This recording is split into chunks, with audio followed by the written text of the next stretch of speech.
pencher vers moi son oreille, et je le chanterai toute ma vie.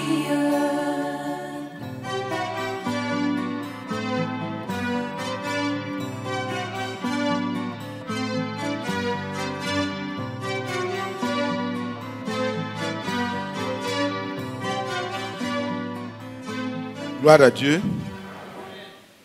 Que le nom du Seigneur soit loué.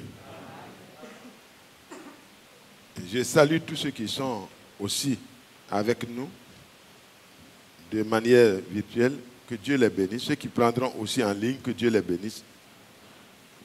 Je vous apporte les salutations des frères d'Azopé et de certains endroits autour. Que Dieu bénisse chacun de nous. Je vous apporte aussi les salutations des frères de Doussi et Tiasali. Que Dieu vous bénisse richement. Je salue ceux qui sont venus pour la première fois. Que le Seigneur bénisse chacun. Ce matin, nous avons reçu des choses très profondes et vraiment, nous devons nous réjouir de ce que nous sommes là où Dieu parle. Cette femme a pu dire, après constat, après vérification, après que Dieu a apporté les preuves et la confirmation que la parole de Dieu dans ta bouche, serviteur de Dieu Élie, est vérité, est la vérité. Aujourd'hui, comme le frère l'a dit, il y a beaucoup qui prêchent. C'est une bonne chose qu'il y ait beaucoup de prédicateurs, quel que soit le motif pour lequel cela est fait. Ça permet au moins aux gens d'être informés que Jésus-Christ est sauveur. Nous sommes reconnaissants à cela.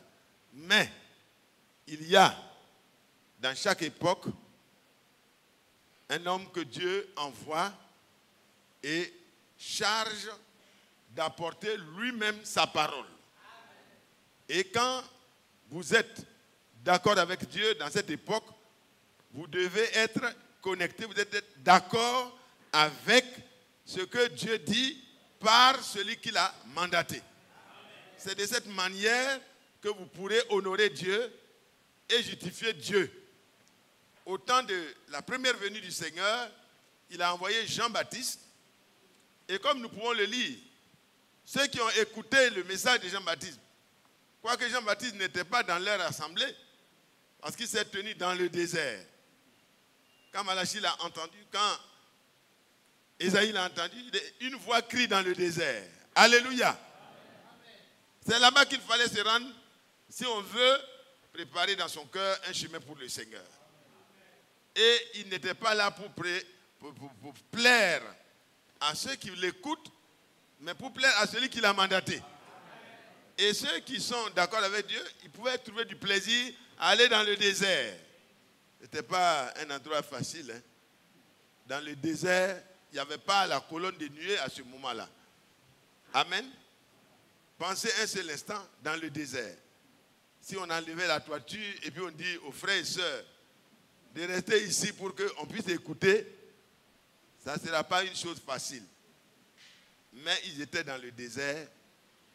Quelle que soit leur classe sociale, ils pouvaient se retrouver dans le désert. Parce que dans leur cœur, quelque chose leur dit que la parole de Dieu qui sort de la bouche de cet homme-là est la vérité, qui doit leur permettre d'être libérés, d'être affranchis de toute la servitude religieuse et la servitude de ce monde. Que Dieu permette à chacun de nous de prêter une oreille, et toutes les deux oreilles même. Amen. Quelqu'un dit de prêter une oreille attentive. Moi, je trouve que il faut qu'on prête toutes les deux oreilles. Et le frère insiste en cela. Que Dieu soit loué. Soyons attentifs. Parce que c'est quand tu es attentif que tu peux ensuite appliquer. Amen. Un élève qui est distrait en classe, alors, ça va être difficile pour cet élève-là. Quand l'interrogation arrive, il panique parce qu'il n'a rien reçu, il n'a rien appris.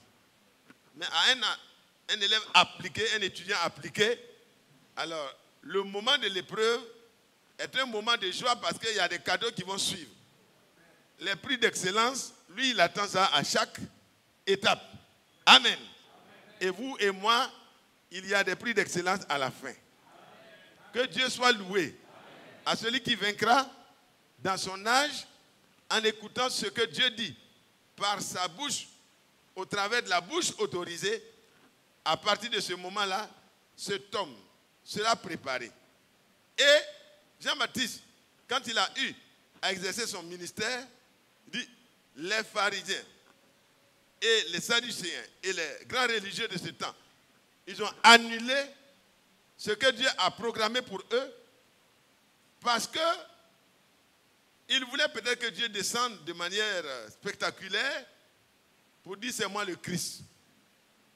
Mais Dieu est venu dans un corps de chair et d'essence.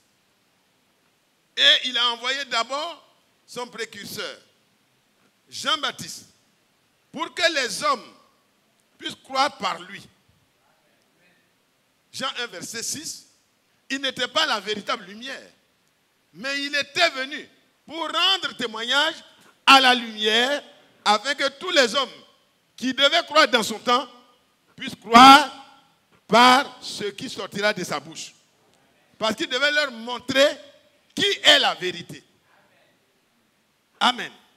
Il devait leur montrer comment leurs péchés vont être expiés. Il devait leur montrer qui est celui qui a le pouvoir de vaincre l'empire du péché. Il y en a un seul. Et il dit, si vous ne croyez pas que je suis, vous mourrez dans vos péchés. Parce que vous ne serez pas en mesure de vous approcher de celui qui peut vous changer. Que Dieu soit loué. Dit à tous ceux qui ont écouté, parce que la parole a été faite chair. Elle a habité parmi les hommes. Les anges ont chanté le jour où le Seigneur est né. Les bergers ont entendu. Des personnes prédestinées, Dieu leur a permis de savoir qui est cet enfant. Siméon, Anne, Joseph, Marie et bien d'autres. Amen. Ils ont pu savoir de qui il s'agit. Et ils ont pu se réjouir de sa naissance. Abraham même avant. Abraham s'est réjoui de son jour. Alléluia. Job s'est réjoui. Parce qu'ils savaient tous que par là s'accomplirait la promesse de leur salut et de la rédemption de tout ce que le Seigneur connaissait dans tous les âges. Que Dieu soit loué. Mais ceux qui étaient là, qui étaient suffisants, qui pensaient que leur religion était suffisamment bonne pour les couvrir, mais ils ont raté l'événement le plus important. Ils ont raté le privilège le plus élevé d'être amenés à devenir enfants de Dieu. Amen. Ne n'est pas enfant de Dieu quiconque vient s'asseoir dans l'église. Amen. Venir là où Dieu parle, c'est déjà la meilleure attitude. Mais il faut aller plus en avant. Il ne faut pas être superficiel, il faut être profond. Alléluia. Amen. Alléluia. Amen. Alléluia. Amen. Il dit, mais les publicains, les pécheresses, les personnes rejetées, les personnes qui n'avaient pas de l'estime parmi les grands religieux de ce temps, ils ont fait quoi? Ils ont justifié Dieu en se faisant baptiser du baptême de Jean-Baptiste. Parce que son message conduisait à un baptême de repentance. Pour montrer qu'on est désolé de sa mauvaise vie, qu'on est malheureux, qu'on n'est pas heureux de vivre sous l'empire dangereux, dominateur du péché, de la mort. Vous voyez, le royaume de Satan s'étendait. Par le péché et la mort. Et l'empereur, c'était Satan. 1 Jean, au chapitre 5, le verset 19 dit, « Bien-aimés, nous savons que nous sommes de Dieu. » Et le frère l'a dit ce matin, nous devons en arriver là, à la nouvelle naissance, pour être vraiment des vrais enfants de Dieu, de manière que nous pouvons dire, par l'Esprit du Seigneur, qui rend témoignage à notre esprit, que nous sommes enfants de Dieu. Amen. Cela doit être clair. Ça ne doit pas être une connaissance théorique. On peut écouter le vrai message.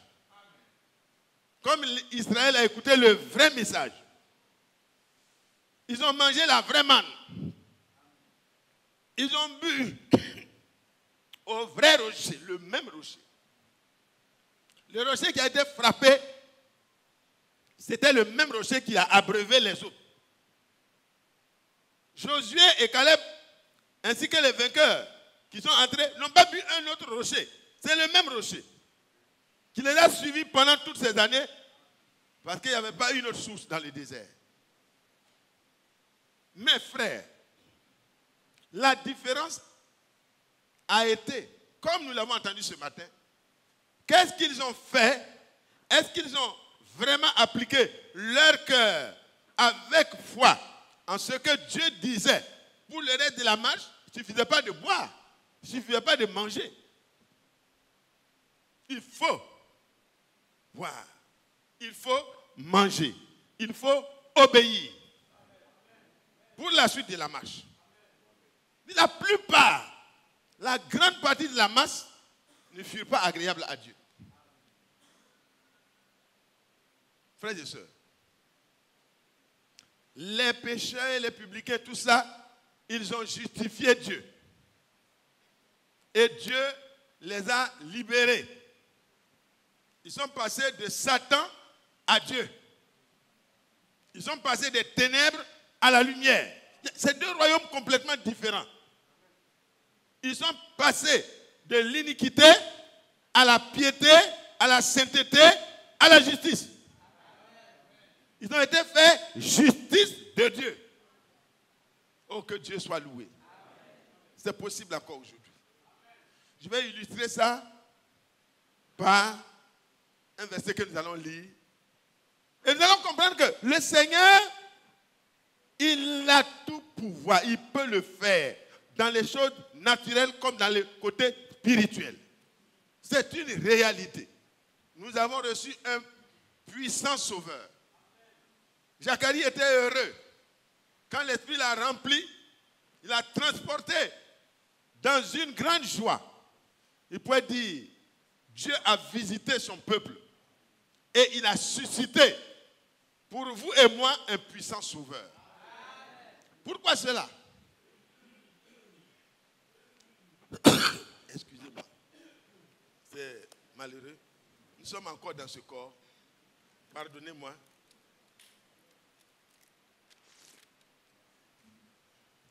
Un jour, nous n'aurons plus ces choses. De toutes les façons, quand il sera là, on ne prêchera plus. Alléluia. Mais avant cela, nous aurons un temps de visitation merveilleuse. Et du temps de Jean-Baptiste déjà, son père pouvait dire, Dieu a visité son peuple et nous a suscité un puissant sauveur. Et ce puissant sauveur avait un but, un cahier de charges. Alléluia.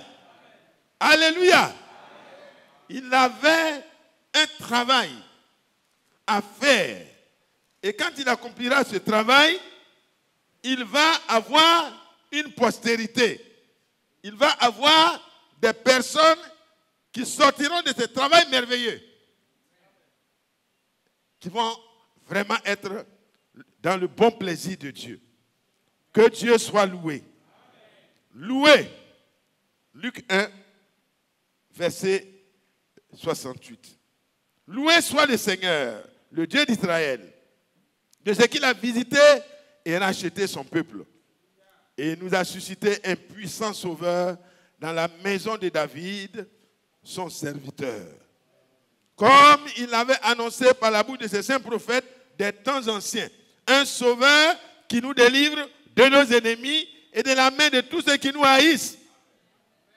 C'est ainsi qu'il manifeste sa miséricorde envers nos pères et se souvient de sa sainte alliance, selon le serment par lequel il avait juré à Abraham, par notre père, de nous permettre, après que nous serions délivrés de la main de nos ennemis, de le servir sans crainte. Il y a deux niveaux de délivrance. Israël était dans l'empressement d'obtenir le deuxième niveau. L'Empire romain dominait sur eux. Il y a eu beaucoup d'empires qui ont dominé, qui les ont dispersés et tout ça. Ils attendaient à chaque fois le Messie qui allait mettre fin à la domination de tous ces empires-là. Pour que Israël ait son David, son roi qui va régner à perpétuité. C'est ça qu'Israël attendait. Le fils de David. Ils attendaient.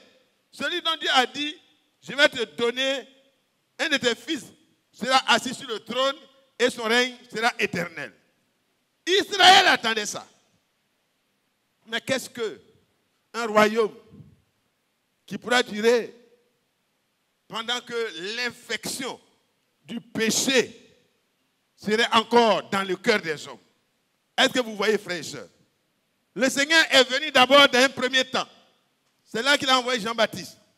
Pour que les hommes sachent que le premier empire qui doit être vaincu, c'est l'empire du péché. C'est c'est le royaume de la mort. C'est l'empereur qui règne sur le monde. C'est de là qu'il est question. Et ce matin, tu n'es pas venu pour appartenir à une église. Tu es venu parce qu'un puissant sauveur a été suscité pour toi et moi. Nous ne sommes pas obligés de rester sous l'empire du péché. Oh, frères et sœurs, nous allons lire et nous allons revenir dans la partie spirituelle. Prenez avec moi Matthieu 8. Soyez réjouis. Je veux qu'à la fin de ce culte-là, ce message joyeux du salut pénètre ton âme et que tu ne repartes plus avec la tristesse. C'est vrai, la tristesse que la connaissance de ton état produit doit t'amener à celui qui peut te délivrer.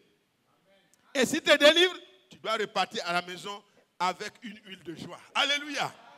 Oh, on ne vient pas à l'église pour repartir dans la tristesse. On vient avec la tristesse. On vient avec les problèmes. On vient avec tout ce qu'on est. Mais on doit repartir avec le secours d'en haut. Et ça transforme, ça libère. Un puissant sauveur. Excusez-moi, on m'a dit que je crie. Je vais aller doucement. Pardonnez-moi, ce n'est pas volontaire. Parfois, je crois que vous n'entendez pas alors que vous entendez très bien. Comme moi, je n'entends pas beaucoup. J'ai des petits problèmes d'oreille. Donc, c'est souvent comme ça. On pense que les autres ne comprennent pas, n'entendent pas bien. Alors, vous êtes des personnes qui avaient de bonnes oreilles. Pardonnez-moi, je vais aller doucement. Matthieu 8. Levons-nous pour faire la lecture.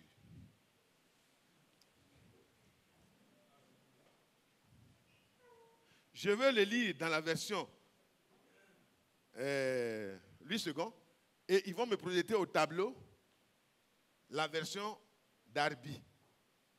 Parce que les deux versions se complètent. Que Dieu vous bénisse.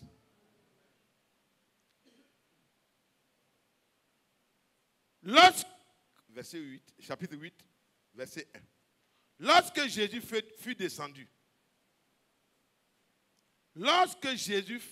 descendu de la montagne, une grande foule le suivit. Amen. Aujourd'hui, nous sommes en foule. Nous sommes beaucoup de personnes ce matin déjà ici. Et un peu partout, beaucoup suivent Jésus. C'est une bonne chose. Amen. Ils n'étaient pas là-bas pour regarder un spectacle quelconque. Ils étaient là parce que Jésus était là. Et c'est bon d'être là où Jésus est. Là où Jésus ne peut pas être, ce n'est pas bon d'être là-bas. Amen. Parce que vous ne le trouverez pas là-bas. Donc, allez là où il est. Il est dans sa parole. Et quand il envoie un homme dans un âge, la parole de Dieu qu'il met dans sa bouche est la vérité. Et c'est cette parole-là qui va te permettre de connaître le chemin par lequel tu vas être préparé et prêt pour le retour du Seigneur. Donc ici, il y a la foule. Distinguez-vous toujours de la foule. La foule, c'est bon. Mais ça ne suffit pas d'être dans la foule. Que Dieu soit loué. Et voici, un lépreux s'étant approché, se prosterna devant lui et dit, Seigneur, Seigneur, si tu le veux, tu peux me rendre pur.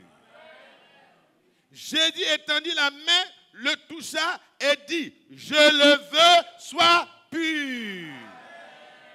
Et aussitôt, la lèpre le quitta. Donc la lèpre a des pieds. La lèpre peut courir. C'est un démon. Je ne dis pas qu'elle a des pieds comme nous, mais c'est un démon. Donc, il peut partir. Que Dieu soit loué. De ce que la lèpre peut partir. Jésus étendit la main, le toucha. Celui qu'on ne doit pas toucher là. Impur, impur. Quand il vient au milieu des hommes, il doit sonner la clochette. Impur, impur, impur. Il se jette, Jésus le touche. Alléluia. Oh! Une touche. Une touche de Jésus, ça me suffit. Oh là là. Et dit. Qui a dit? Je suis dit. Alléluia. Je le veux. Sois pur. 5 mots et tout a changé. Je. Ce n'est pas n'importe qui parle, c'est je. Le. C'est-à-dire ce que tu as demandé là. Alléluia. Veux. Tu as voulu savoir si je le veux. Oui, je le veux. C'est en vertu de cette volonté que nous sommes sanctifiés par l'offrande de son corps. Alléluia. Je le veux. Sois pur. C'est un ordre. Alléluia. Il ordonne. Et la chose arrive. Non, il parle et la chose arrive. Il ordonne et la chose existe. Psaume 33, à partir du verset 8. N'êtes-vous pas heureux de servir ce Dieu-là? Frères, je vous en supplie, soyez attentifs. Du moins, soyons attentifs. Que Dieu soit loué. Puis, bon, la suite là, je pense qu'on peut aller de l'avant. Mettez-moi la version Darby. Merci beaucoup. Darby, c'est ça qui est bon. Et quand il fut descendu de la montagne, de grandes foules, là, il a ajouté que c'est de grandes foules. Ça venait de partout. Alléluia. De grandes foules le suivirent. Et voilà les lépreux, le même lépreux. C'est juste. Un lépreux s'approchant, se prosterna devant lui, disant, Seigneur, si tu le veux, tu peux me rendre net. Alléluia. Pas seulement pur, mais net. Que Dieu vous bénisse. Et Jésus le toucha. Jésus étendant la main, le toucha et dit, je le veux, sois net. Et aussitôt, il fut purifié de sa lèpre. Que Dieu soit loué. Frère Isaac, s'il te plaît, tu vas nous recommander encore et nous allons méditer quelques instants et puis on va partir. Que Dieu vous bénisse. Si vous êtes attentifs, on ne sera pas long. On tiendra compte. Amen. Notre bien-aimé Père Céleste, ce matin, chacun de nous veut. Moi, je le veux. Que tu me rendes pur. Alléluia.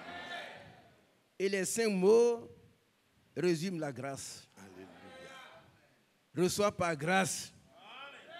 Alléluia. Amen. Bénis ton serviteur, bénis chacun de nous. Nous voulons être purifiés en partant d'ici. Au nom de Jésus-Christ. Amen. Amen. Veuillez vous asseoir, chers frères et sœurs. Que Dieu soit loué. Je connais la lèpre. Je connais la lèpre et je connais l'atrocité de la lèpre. Ce n'est pas pour susciter vos émotions. C'est pour vous faire comprendre combien la lèpre est vilaine. Et la lèpre physique fait le même travail de séparation et de destruction comme le péché depuis le jardin d'Éden.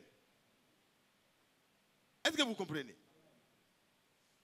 Quand la lèpre vient sur quelqu'un, dans les temps où il n'y avait pas eu encore les traitements, on l'isole. On le met quelque part. Il est séparé des autres personnes qu'il aurait voulu fréquenter. Et le péché fait le même travail.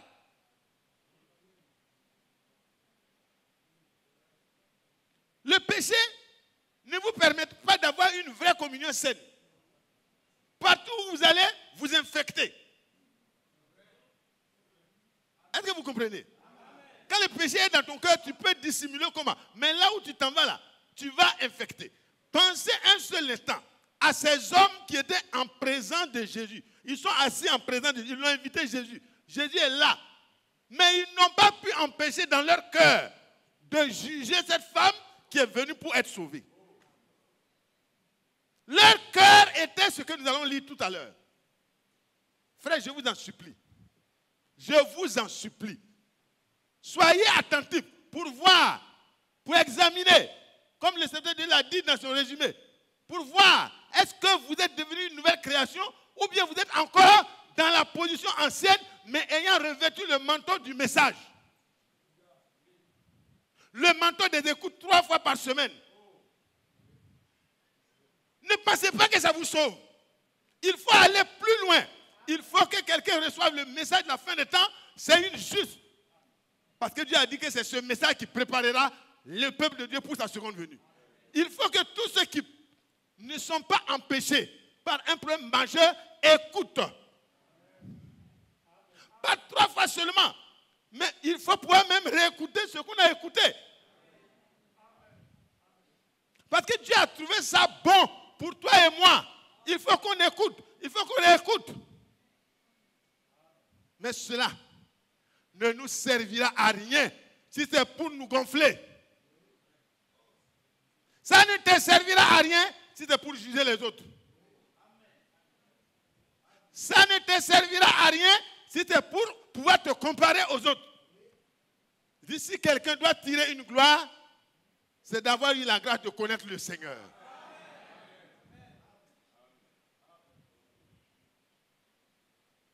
Ce qu'on a écouté ce matin-là, ça doit nous faire peur.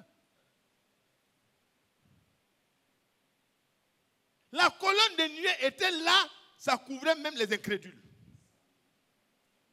Mais c'est en bas de la colonne là, de nuée, c'est dans la lumière de la colonne de feu la nuit là, que les murmures et la méchanceté étaient encore manifestes dans le cœur de tous ceux qui ne voulaient pas mentir. C'est la nature. Et ici, le lépreux, il n'a pas demandé à être lépreux. Et la lèpre est comparable au péché. Nous sommes nés dans le péché. Et David dit, ma mère m'a conçu tout entier dans le péché. Ce qui est né de la chair est chair. Ce qui est né de l'esprit est esprit. C'est pourquoi il dit, il faut que vous naissiez de nouveau. Frère, il y a un empire qui est sous l'empereur qu'on appelle Satan. Mais il y a un autre royaume. Le royaume de la vie. Le royaume de la paix. Le royaume de la joie. Le royaume de la sainteté. Là, quand l'empereur est venu, il nous a délivrés. Pour que nous puissions marcher dans la sainteté et la justice tous les jours de notre vie. Pas d'interaction. Le diable va venir, mais le chrétien qui est délivré ne pêche plus, il ne pratique plus le péché.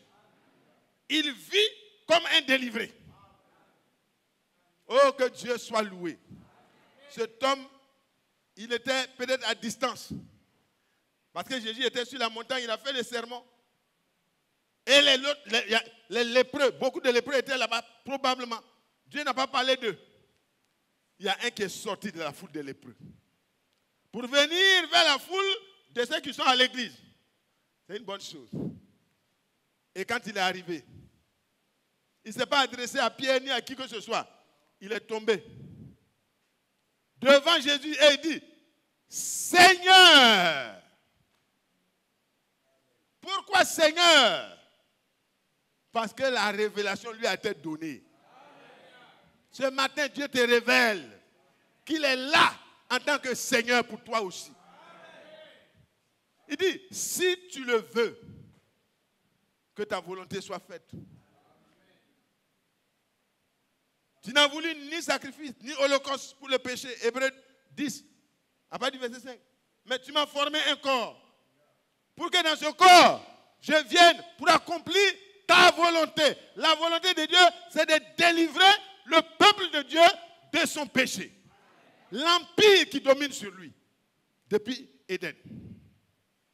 Et les conséquences, c'est ce que nous voyons. Nous repartons sur notre lèpre. Vous savez, la lèpre, ça crée une infection cutanée. Ce n'est pas ce qu'on appelle. C'est des plaies puantes. Et ça ne s'arrête pas à la plaie puante. Ça te dégrade. Et ça coupe les membres. Ça coupe. Ça coupe. Ça peut couper ton nez. Ça peut couper ton oreille. Ça peut couper tes orteils. Ça coupe. Moi, Dieu m'a fait naître d'un lépreux. C'est ce que vous ne savez pas. Mon père est lépreux. Oui. Mon père était lépreux. Je sais ce que ça veut dire. Quand la lèpre est apparue, mon père qui était un beau garçon, il a été défiguré par la lèpre. La lèpre a coupé ses membres, coupé ses mains, coupé ses orteils. Il ne pouvait plus prendre la daba pour cultiver. Mais moi, je devais naître. Alors apparut Raoul Folero. Je devais naître. Il fallait que la solution soit trouvée pour que moi je naisse. Vous comprenez? Moi, je rends grâce à Dieu 2 fois, 3 fois, 1000 fois. Parce que ma naissance naturelle même est un miracle. Vous savez, frère, la lèpre, ma mère s'apprêtait à quitter. Parce qu'elle était une jeune fille. C'était une grande reine de beauté.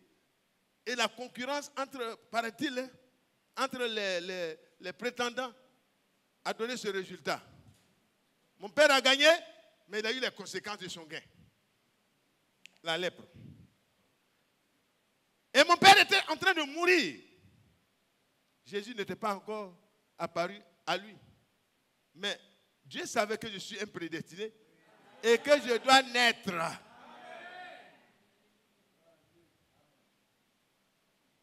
Mes parents ont dit, si, les parents de ma maman, si tu ne les quittes pas, si tu restes fidèle à ton vœu, personne ne t'a obligé, il t'a demandé en mariage, tu as accepté. En ce temps déjà.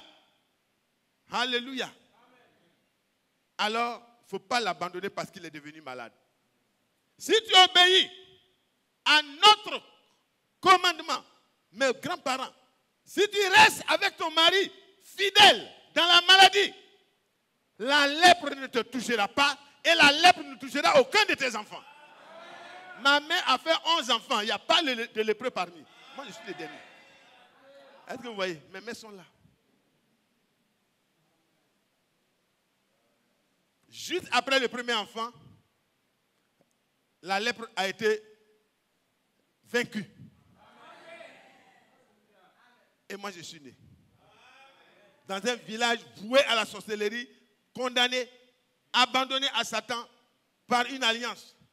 Mais le Seigneur sait toujours mettre vraiment le royaume de la mort et du péché sous ses pieds. Amen. Alléluia. C'est de là qu'un frère que vous appelez frère Mathias est sorti. Moi, je suis sorti d'un lépreux. Vous comprenez? Mon père ne pouvait pas cultiver. Ma mère s'est battue pour travailler. Et ses parents qui l'ont dit de rester. Regardez, comme elle a gardé la parole de ses parents, même au temps de la grande famine qui a tapé sur toute la terre là, les gens mangeaient les racines et les feuilles des arbres.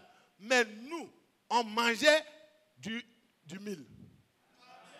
Parce que les parents se sont sentis dans une obligation de trouver à manger à cette femme dont le mari est lépreux et qui ne peut rien faire. Si des hommes peuvent tenir leur parole pour s'occuper de quelqu'un qui a obéi, combien Dieu prendra-t-il soin de ses enfants qui lui obéissent? Soyez certains de Dieu. Dieu ne nous commande pas quelque chose pour notre misère. Ma mère n'a pas obéi en vain.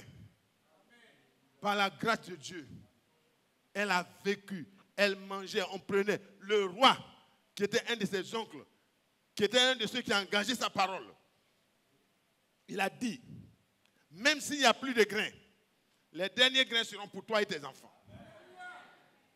Et Dieu merci, les grains sont restés.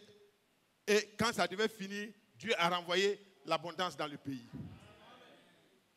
Je vous demande pardon. Ce n'était pas pour vous parler de moi-même. Mais c'est vous parler de la grâce de Dieu. Et de ce que Dieu peut faire. Même là où personne ne peut faire. Mon père était un homme devenu fier. Parce qu'il croyait que c'est à cause de lui que la lèpre a été arrêtée. Ah oui, les autres sont morts. Les autres sont morts. Donc pensez à ce lépreux-là. Il descend. Il était coupé de la circulation. Il était dans une hutte.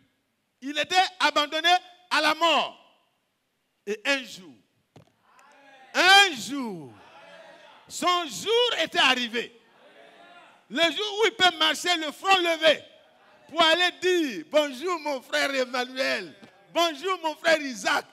Il pouvait aller saluer ses amis. Ce jour était arrivé. Il a entendu. Quand il a entendu la parole, il dit non. Le Messie qu'on attendait là, on dirait que c'est lui. Si c'est lui, c'est que je vais rentrer à la maison aujourd'hui. Alléluia. Peut-être ses pieds étaient coupés, ses mains étaient coupées, peut-être il était infecté. Mais le Seigneur ne rend pas pur seulement, il rend net. Alléluia. Alléluia. Oh là là. Même les dommages causés par la lèpre. Raoul Follereux peut arrêter le bacille de cancer ou de quoi, mais il ne peut pas restaurer les pieds coupés. Mais Jésus peut rendre pur et net. Je suis content de ce Dieu. J'ai dit, oh Dieu, tu es bon. Dieu est bon. Ta vie là n'est pas le produit du hasard. Va regarder dans ta lignée là. Est-ce que c'est tout le monde de ta famille qui ont compris ce que Dieu a fait? Que Dieu soit loué. Que Dieu soit loué. Je le veux. Le Seigneur était venu. Quand il est descendu, il savait qu'il y a un élu qui allait venir. Et son état allait être transformé. Et ce matin, je peux croire que Dieu savait que toi, tu serais là. Tu ne vas pas être un frère de la foule, non. Chacun doit venir individuellement et personnellement. Et tous les malades qui étaient venus de cette manière à lui, tous ont été guéris. Tous les pécheurs qui sont venus de cette manière, tous ont été sauvés. Tous ceux qui étaient possédés par l'ennemi, qui sont venus à lui de cette manière, tous ont été délivrés. Qui veut être sauvé? Celui qui est sauvé, remercie Dieu. Amen. Alléluia. Amen. Celui qui voit qu'il y a encore des difficultés, loue ton Dieu et dis Seigneur, si tu le veux. Avant que je quitte ici, tu peux me rendre non seulement pur, Mais tous les dégâts que ma vie a causés là, tu peux tout rétablir.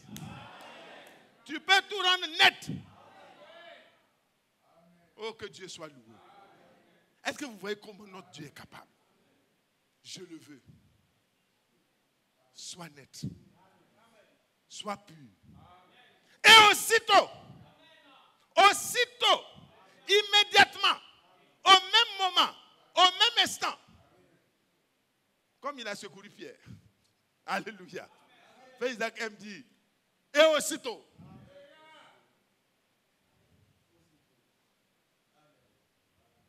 Oh Seigneur. La volonté du Seigneur a été exprimée à la croix. Il a dit, si cette coupe pouvait s'éloigner de moi, toutefois, non pas comme je veux, mais comme toi, Père, tu veux. Et c'est en vertu de cette volonté d'accomplir ta délivrance que tu es sauvé. C'est la volonté de Dieu que tu sois sauvé. C'est la volonté parfaite de Dieu. Tu n'as pas le droit. Vous voyez, la maladie est une entorse à ce que Dieu a ordonné au commencement. Est-ce que vous êtes d'accord avec moi? La maladie, c'est une entorse. Ça vient de travers sur la route. Pourquoi? C'est à cause du péché. Mais vous et moi qui croyons que Dieu nous a délivrés du pouvoir du péché, nous sommes en même temps en droit de croire que nous sommes délivrés du pouvoir de la maladie. Ça va ensemble. Psaume 103. Mon âme, loue l'Éternel. Loue-le. Loue-le. Loue-le. Car c'est lui qui pardonne toutes tes iniquités et qui guérit toutes tes maladies. Dites Amen. Qui pardonne toutes tes iniquités. Disons Amen. Qui guérit toutes nos maladies. Il n'y a aucune maladie qui peut contester cela. Le problème réside en nous. Est-ce que Dieu ne les a pas fait sortir pour les faire entrer? Est-ce que Dieu n'avait pas le pouvoir de les faire entrer? La preuve est qu'il a fait entrer ceux qui devaient entrer. Le problème, ils n'ont pas cru Dieu. Ils n'ont pas ajouté à la connaissance de ce que Dieu a comme plan pour eux. Ils n'ont pas ajouté à cela la foi et l'obéissance. Dieu veut.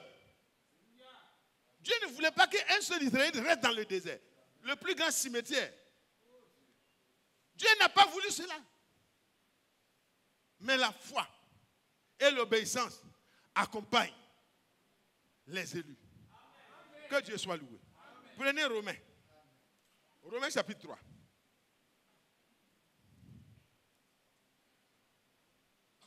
Romains chapitre 3.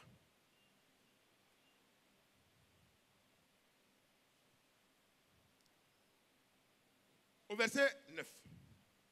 Levons-nous. S'il vous plaît, si vous êtes un peu malade, vous pouvez rester assis. C'est juste pour que vous changiez de position, parce que souvent, on peut s'assoupir. Mais si vous êtes un peu empêché, restez assis. Ce n'est pas un problème. Hein? Quoi donc? Sommes-nous plus excellents? Nullement. Car nous avons déjà prouvé que tous, juifs et grecs, sont sous l'empire du péché, selon qu'il est écrit. Juifs et grecs sont où? Sous l'empire du péché. Avant que notre empire s'établisse, il faut que le premier empire soit vaincu. Avant qu'un royaume soit proclamé, il faut que le premier royaume ait atteint son apogée et ait été vaincu. Avant qu'un autre roi ne règne, il faut que l'autre qui régnait puisse avoir été vaincu. Et dans la vie du chrétien, c'est la même chose. Regardez comment juifs et grecs sont sous un empire. Ce n'est pas l'empire romain. Hein? L'empire romain a commencé en quelque 60 ou quelque chose comme ça avant Jésus-Christ. Mais l'empire du péché, même les 4 empires là, c'est au temps de Daniel. Mais l'empire du péché, c'est depuis le jardin d'Éden. Suivez bien. Selon qu'il est écrit, il n'y a point de juste, pas même un seul. Nul n'est intelligent. Nul ne cherche Dieu. Tous sont égarés. Tous sont pervertis. Il n'en est aucun qui fasse le bien. Pas même un seul. Leur gosier est un sépulcre ouvert. Ils se servent de leur langue pour tromper. Ils ont sous leur langue un venin d'aspic. Leur bouche est pleine de malédiction et d'amertume.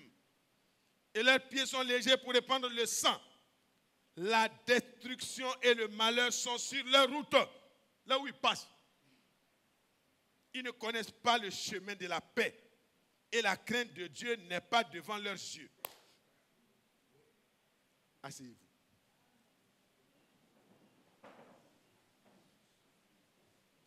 Voilà l'autre lèpre. Voilà la lèpre dont l'humanité souffre. Le péché est plus destructeur que la lèpre naturelle.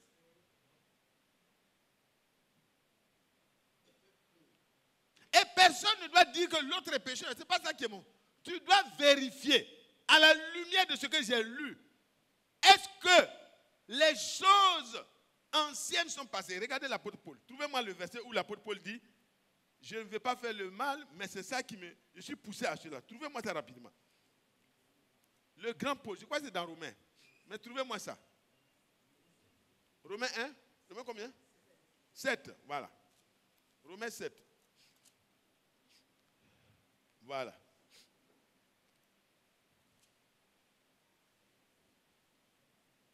Vous avez trouvé c'est où? Maintenant, ce n'est plus moi. Voilà, car je sais, nous savons. 15, hein? Je prends la partie du 14 pour voir. Nous savons en effet que la loi est spirituelle. Mais moi, je suis charnel, vendu au péché. Est-ce que vous comprenez, frères? La parole de Dieu, le message de l'heure est vrai, est parfait. Mais toi, dans la nature que tu as héritée, tu ne peux pas mettre le message en pratique. Mais ce n'est pas une fatalité. Il y a eu une solution qui a été trouvée. Et c'est à cela qu'il faut aller. Il faut s'approcher de lui. Si ça n'a pas encore eu lieu, approche-toi de lui. Il dit, car je ne sais pas ce que je fais. Je ne fais point ce que je veux. Je fais ce que je hais. Or, si je fais ce que je ne veux pas, je reconnais par là que la loi est bonne. Et maintenant, ce n'est plus moi qui fais ce qui est mal. C'est le péché qui habite en moi. Ce qui est bon, je le sais, n'habite pas en moi. C'est-à-dire dans ma chair. J'ai la volonté et non le pouvoir de faire le bien. Car je ne fais pas le bien que je veux. Je fais le mal que je ne veux pas. Je ne fais pas le bien que je veux, mais je fais le mal que je ne veux pas. Et si je fais ce que je ne veux pas, ce n'est plus moi qui le fais, c'est le péché qui habite en moi. Je trouve donc en moi cette loi. Quand je veux faire le bien, le mal est attaché à moi. Car je prends plaisir à la loi de Dieu selon l'homme intérieur. C'est-à-dire, dans la semence prédestinée que je suis là. Je ne veux pas faire ça. Alléluia. Mais je vois dans mes membres une autre loi qui lutte contre la loi de mon entendement, qui me rend captif de la loi du péché, qui est dans mes membres. Et il va crier un cri de détresse. Misérable que je suis. Qui me délivrera de ce corps de mort? S'il vous plaît, frère, voyez ce lépreux-là. Il était dans un corps physique. Et là, l'apôtre Paul parle maintenant du côté spirituel. Notre nature. Ça nous rend incapables. Frère, on entend le message. Vous pensez que ceux qui étaient dans le désert, ce n'était pas la vraie parole qu'ils ont entendue? C'était la vraie parole, c'était la même parole. La parole qui sortait de la bouche de Moïse, c'était la parole de Dieu déposée dans sa bouche.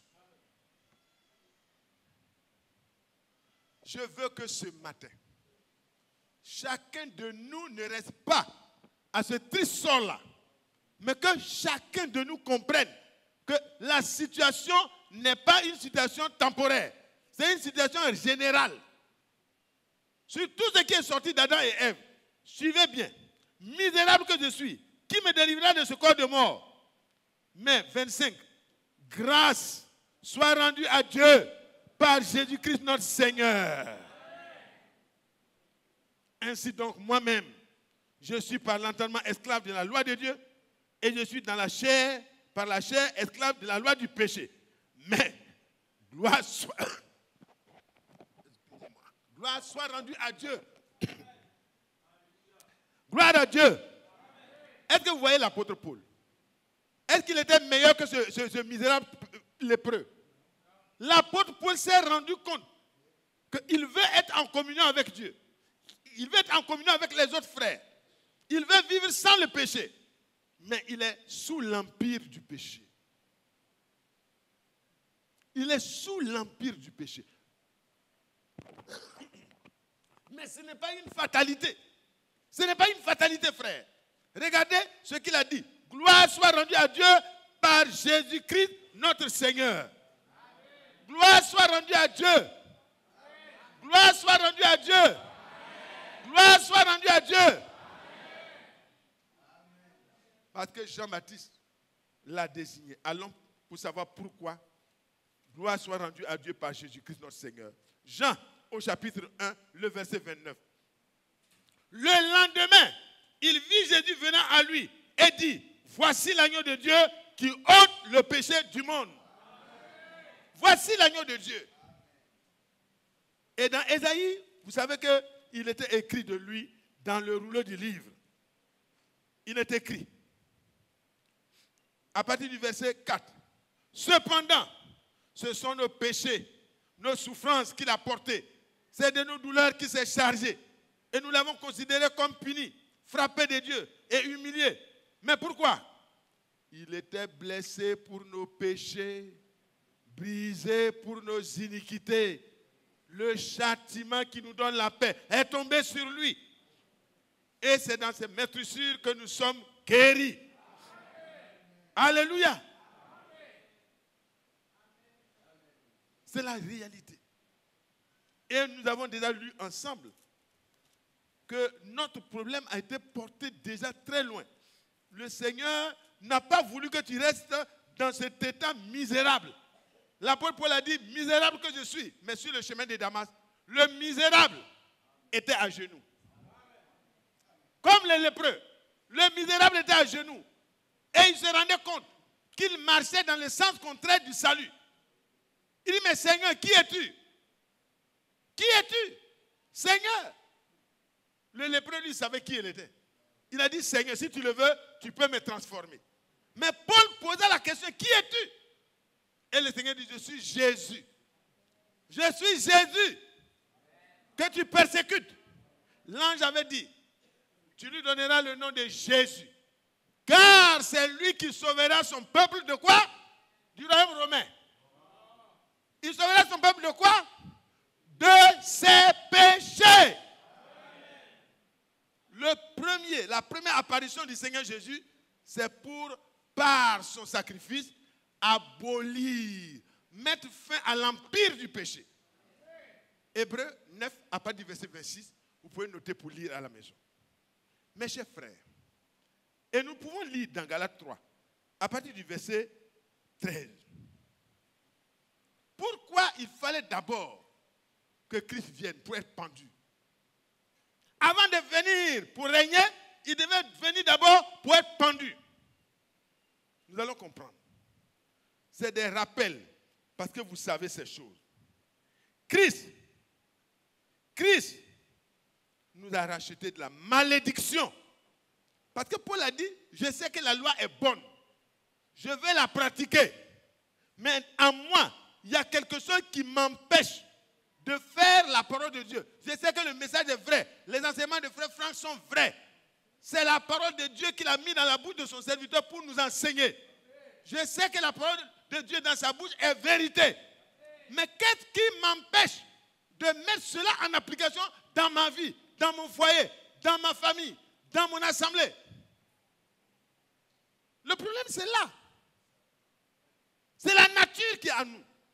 C'est pourquoi Dieu parle de la deuxième naissance. Cette nouvelle naissance te fait sortir de l'empire, de la domination, de ta nature héritée d'Adam. Parce que ce qui est né d'Adam est adamique. Ce qui est né du second, du dernier Adam est spirituel. C'est une naissance spirituelle. Oh, que Dieu soit loué. Ta naissance naturelle est un miracle parce que d'autres sont morts. Mais ta naissance spirituelle, c'est un super miracle. Oh, que Dieu soit loué. Que Dieu soit loué. Nous lisons. Christ nous a racheté de la malédiction de la loi, étant devenu malédiction pour nous. Car il est écrit, maudit est quiconque est pendu au bois. Et maudit est quiconque n'observe pas toute la loi. Comme si tu n'observes pas, tu es déjà maudit, tu es pendu à cause de ce que tu es sous la malédiction. Tu ne peux pas. Mais ce n'est pas fini. Si j'étais resté là, ce n'était pas bon. Christ nous a racheté de la malédiction, étant devenu malédiction, car il est écrit, maudit est quiconque est pendu au bois. Donc Jésus est monté, il a été crucifié, il a été pendu au bois. Qui se souvient que Jésus a été pendu au bois? Qui croit que c'est vrai? Qui croit que Jésus a été crucifié sur une croix? Qui croit que Jésus n'est pas mort par la guillotine? Il n'est pas mort par un pistolet. Il n'est pas mort de la mort normale. Il est mort de la mort la plus atroce et la plus humiliante. Parce que toi et moi, nous méritions ça. Et le châtiment qui nous permet d'être en paix avec Dieu et en paix les uns avec les autres est tombé sur lui. Il fallait cela. Dieu est juste. Et sa loi devait être satisfaite. Mais Dieu est bon. Et il devait détourner cette malédiction de vous et moi. Pourquoi? Afin que la bénédiction d'Abraham ait eu pour les païens son accomplissement en Jésus-Christ. Et que nous puissions recevoir par la foi. La foi et l'obéissance. Parce que dans Actes 5, verset 32, il a dit qu'il a donné le Saint-Esprit à ceux qui lui obéissent. La foi marche de pair avec l'obéissance et a pour fin la vie. L'incrédulité marche avec la désobéissance et aboutit à la mort. Ça, c'est sous le pouvoir de Satan. Notre roi, nous allons partir dans Galates. Galates, vous allez voir comment notre roi s'est comporté. Afin que vous et moi nous comprenions pourquoi le Seigneur exige de nous un certain comportement. Alléluia. Que Dieu soit loué. Que Dieu soit loué. Hébreux 5, à partir du verset 7. C'est lui qui, dans les jours de sa chair, ayant présenté avec de grands cris et de larmes, des prières et des supplications à celui qui pouvait le délivrer de la mort, le sauver de la mort, ayant été exaucé à cause de sa piété. Il a appris, bien qu'il fût fils, l'obéissance par les choses qu'il a souffertes. Il a obéi à cause de toi. Il s'est substitué à toi et moi qui sommes incapables. Et il a obéi jusqu'à la mort de la croix. Pour que toi, tu ne sois plus condamné par Dieu. Pour que la bénédiction aussi vienne sur toi quand tu vas te mettre à obéir. Amen. Parce qu'il te rend capable d'obéir. Continuons. Bien qu'il fût fils, il a appris l'obéissance par les choses qu'il a souffert. Et qui, après avoir été élevé à la perfection, il est devenu pour tous ceux qui lui obéissent l'auteur d'un salut éternel. Il est pour ceux qui lui obéissent. Ce matin, je te demande, frère et sœur, le problème est la nature qui était en toi. Mais le Seigneur est venu. L'agneau de Dieu est venu. Le substitut est venu. Afin de vaincre le péché pour toi. Et quand il est écrit dans Hébreux 9, verset 12, il est entré une fois pour toutes, quand il a fini d'offrir son corps en sacrifice, il a pris son sang. il a pris son sang. Parce qu'habituellement, le souverain sacrificateur prend le sang, il entre dans le sanctuaire terrestre. Et entre les ailes des chérubins qui se touchaient sur le couvercle était le lieu qu'on appelle le propitiatoire. C'est là que l'expiation avait lieu. Alors le sang était versé là pour que Dieu puisse regarder avec faveur le peuple de Dieu. Oh, depuis ce jour-là, quand il est ressuscité, il est d'abord mort. Et dans la mort, il y a tout un phénomène qui s'est passé. La terre a tremblé. Matthieu, nous allons prendre ça d'abord et revenir. Vous allez voir que le pouvoir de Satan est ébranlé et même complètement vaincu. Je ne veux pas que quelqu'un ressorte ce matin ici en disant non, c'est ma faiblesse, non, c'est comme ça je suis, frère, il faut me comprendre. Non, je te comprends. Mais maintenant, tu dois me comprendre aussi. On doit comprendre Dieu parce qu'il a déjà réglé le problème. Il ne faut plus avoir peur de Satan. Il dit non, je ne peux plus faire ça. Ça, c'est dans mon passé, ça. Hey, moi, dans ce message vivant, ce message joyeux du salut, là, où j'ai été délivré, là, tu veux me parler de copains? Tu veux me parler de copines? Tu veux me parler de l'argent? Tu veux me parler de quoi? Il faut pouvoir dire à Satan, je n'en veux plus. J'ai tout pleinement dans Jésus-Christ. Dans la promesse là, il y a un contenu. Alléluia. Est-ce que vous comprenez? Oh là là, c'est beau. Quand l'esprit promis est là, c'est Dieu qui est là. Et tout est là. L'amour, la paix, la joie, la tempérance. On n'est plus quelqu'un qui vocifère. Dieu nous tempère. Il dit, oh mon fils, ce qu'il est en train de faire là, il ne sait pas ce qu'il fait. Il faut lui pardonner. Et puis tu dis, bon frère, tu m'as giflé, mais ce n'est pas grave. Tu as parlé mal de moi, mais ce n'est pas grave. Je sais que l'esprit promis qu'il m'a donné là me donne la force de t'aimer malgré tout. Ce n'est pas des paroles. Ce n'est pas du verbiage. Ce n'est pas de la théorie. C'est visible. Que Dieu soit loué. Nous pouvons lire à partir du verset 50 pour gagner du temps. Jésus poussa de nouveau un grand cri et rendit l'esprit. Et voici, le voile du temple se déchira en deux, depuis le haut jusqu'en bas.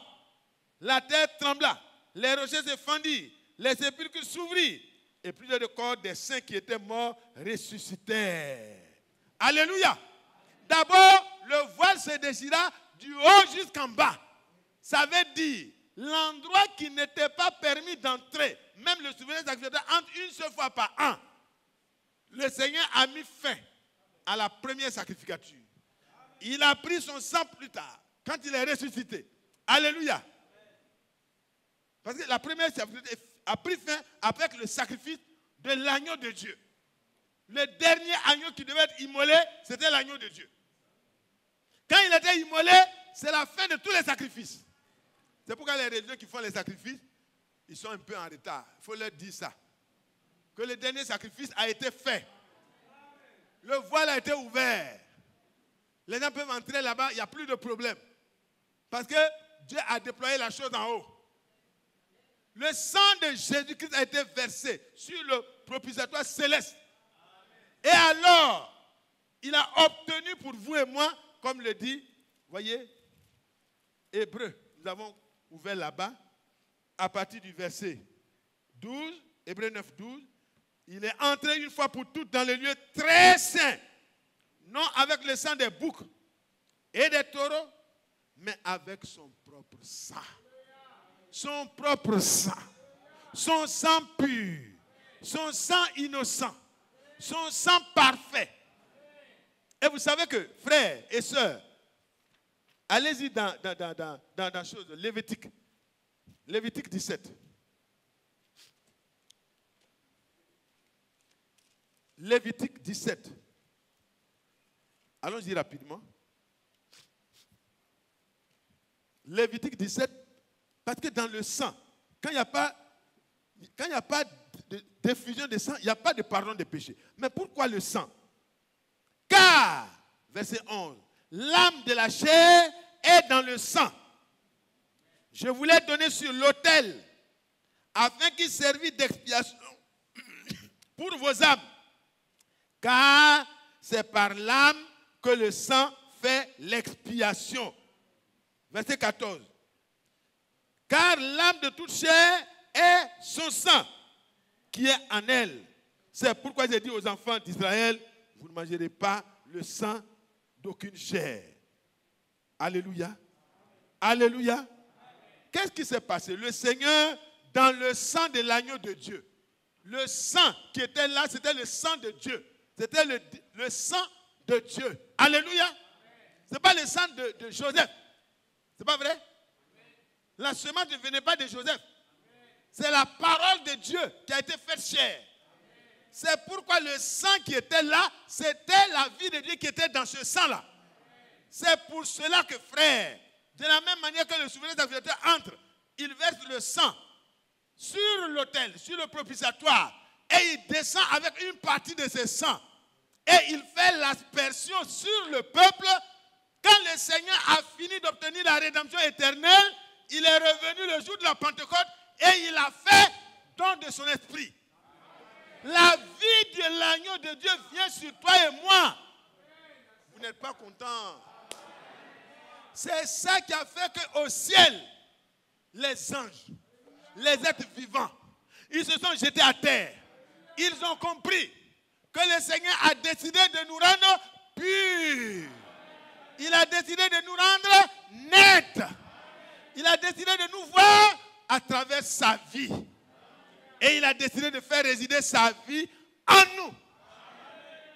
Quand il verra sa vie en nous, il ne peut plus être en colère contre nous. Quand je verrai le sang, je passerai. Là où Dieu va voir le sang de Jésus-Christ, c'est que l'Esprit du Seigneur est là. Si tu crois réellement, ça ne sera pas le sang chimique puisque ça n'existe plus actuellement. Mais l'Esprit qui était dans ce sang revient dans tous les âges sur tous ceux qui acceptent la parole de la promesse. Et dans la promesse est contenue la vie de Dieu. Et la vie de Dieu contient l'amour, la paix, la joie, la tempérance, la douceur. Quoi? La fidélité. Et tout ce que vous voulez. Dans cette vie-là, c'est là que se trouvent les dons. Les vrais dons. Bientôt, on n'aura pas besoin de prier 2 fois. Est-ce que vous êtes d'accord avec moi? Ce matin, on a entendu que quand nous allons être conduits à mettre tout en ordre dans l'obéissance, l'Esprit du Seigneur va faire son travail et l'Esprit du Seigneur sera sanctifié en nous. Vous êtes fatigués. Ça me fait pitié. Et pitié de moi. Dites Amen. Quand tu vas commencer dans ta maison, parce que le Seigneur t'a délivré, à la croix, il a dit que tout est accompli. Et il est devenu pour tous ceux qui lui obéissent, quoi? 10, 14. 10, 14. Par une seule offrande, il a amené à la perfection pour toujours ceux qui sont sanctifiés. Et le verset, le chapitre 9, comme nous lisions là, il a obtenu par son sang une rédemption éternelle. Qui croit cela? Qui croit qu'instantanément, Dieu va le délivrer? Qui croit qu'aussitôt, Jésus va le toucher? Qui croit qu'aussitôt, maintenant, ton cœur qui est mauvais, qui t'amène à critiquer là, le Seigneur va ôter ça? Ézéchiel 36, verset 25, 26, 27, ça va s'accomplir en toi et moi. Parce que la promesse d'un cœur nouveau, ce n'est pas après l'enlèvement, c'est maintenant. Et dans ce cœur nouveau, les choses nouvelles qui sont en Jésus-Christ vont se produire. Toi-même, tu seras étonné de ne plus te fâcher comme avant. Quand ton mari va dire, tu vas dire, chérie, c'est ce que tu veux là que je vais faire. Pépé là, c'est fini. Et puis toi, aussi, mon frère, tu vas te rendre compte que tu es une nouvelle création. 2 Corinthiens 5, 17 là, tu vas voir que c'est vrai. Les choses anciennes sont passées. Toutes choses deviennent nouvelles. Quand tu marches, ce n'est plus toi qui marches, mais Dieu a prêté tes pieds pour marcher. Alléluia. Quand tu parles, Dieu a pris ta bouche et il a mis sa bouche dans ta parole, dans ta bouche. Tu n'es pas le prophète de l'heure. Tu n'es pas le frère Franck. Mais ce qu'ils ont enseigné là, ça sera trouvé en toi. Et tu manifesteras la même nature, le même comportement, la même vie, le même témoignage. Tu ne seras pas un témoin seulement, mais tu seras un témoignage. Et quand tu marches, les gens vont dire, frère Isaac, est-ce que tu connais le jeune homme là? Mais hier seulement, il était comme ça. Et le frère Isaac va dire, mais c'est vrai. Quand quelqu'un vient en Christ là, il devient une nouvelle création. Ce qui est passé est passé. Tout devient nouveau. Et c'est comme ça que Dieu veut chacun de nous. Personne n'a le devoir de repartir à la maison tel qu'il est venu. L'agneau de Dieu est mort. Il a pris nos péchés. Il a pris tes péchés. L'expiation a eu lieu. La réconciliation a eu lieu. La paix a été faite entre Dieu et les hommes par le sacrifice de Jésus-Christ. Le péché n'est plus couvert, il est entièrement ôté. Que Dieu soit loué. Une rédemption éternelle. Pour la première sacrificature, c'est chaque année. Mais pour vous et moi, c'est éternel. Qui croit que c'est vrai? Qui veut faire comme les lépreux? Qui veut s'approcher du Seigneur? Parce qu'il est dit ici, dans Hébreux 10, le verset 19.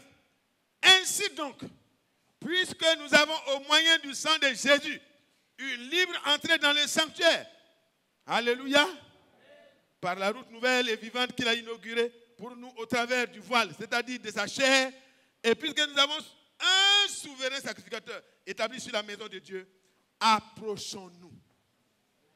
Approchons-nous avec un cœur sincère, croyant comme ce lépreux croyait, ayant confiance comme ce lépreux avait confiance. Il savait que c'était le Messie.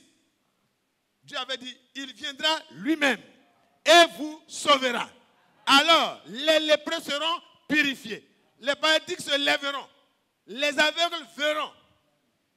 Si le temps permettait, prochainement, nous allons voir les effets.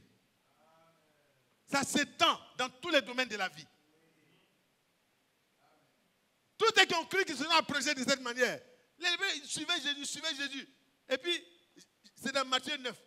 Et puis Jésus ne les écoute même pas. Il éprouvait leur foi. Hein? Et puis quand il est arrivé à la maison, ils sont là encore. Jésus leur demande, mais est-ce que vous croyez que je peux faire ce que vous êtes en train de dire là? Il dit, Seigneur, c'est même pas croire. Nous sommes certains. Nous croyons. Parce que la foi est une certitude. Une ferme assurance. Alors, le Seigneur les a touchés. Et leurs yeux sont revenus à la place. Ce matin, je veux t'inviter. Tu es déjà sauvé. Je suis content de toi. Toi qui es déjà sauvé, tu dois aller de l'avant pour aller dans la profondeur de ta relation avec Dieu. Si tu veux que Dieu te touche, pour te rendre encore plus profond dans ta marche avec Dieu, le Seigneur le fera ce matin. Si tu es encore éloigné et que tu veux que le Seigneur te restaure, parce qu'il a restauré, il a purifié, le Seigneur peut le faire. Si tu es malade et que tu as besoin aussi que le Seigneur te touche, maladie dite incurable, ça ne veut rien dire. Si le lépreux a été purifié, moi aussi je peux être guéri. Qui croit cela? Guérison spirituelle. Qui veut avoir la touche du Seigneur? Pour que son âme ne soit plus puante. Pour que sa communion fraternelle devienne honnête. Devienne pure. Quand tu se retrouves, même si le Seigneur vient au moment où tu es en train de parler avec tel frère, tu es déjà prêt. Votre communion est saine. Elle est pure. Là où l'Esprit du Seigneur est, là aussi est la paix. Que Dieu soit loué. On va se lever. Je laisse la place au président de la séance s'il vous plaît, je vous en supplie, courons auprès du Seigneur. Nous avons une libre entrée. Le Seigneur dit, approchons-nous avec un cœur sincère, avec une pleine foi. Et nous repartirons avec des cris de joie. Ésaïe 35, verset 8. On doit repartir avec des chants de triomphe. Et la joie et l'allégresse couronnera notre tête dans le reste de la marche. Et la détresse et tout ce que nous avons vécu, l'esclavage du péché, la domination de Satan, va prendre fin immédiatement. Parce que quand tu crois, la chose s'accomplit. La femme pécheresse est repartie guérie. Guérie de sa lèpre spirituelle. Le lépreux naturel est reparti guéri 2 fois.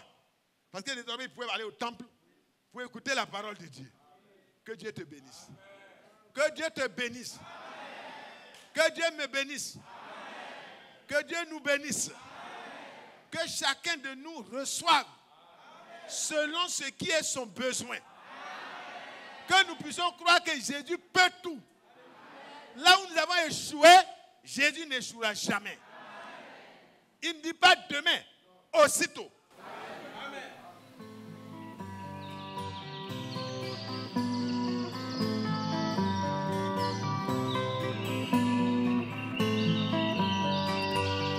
J'aime l'Éternel,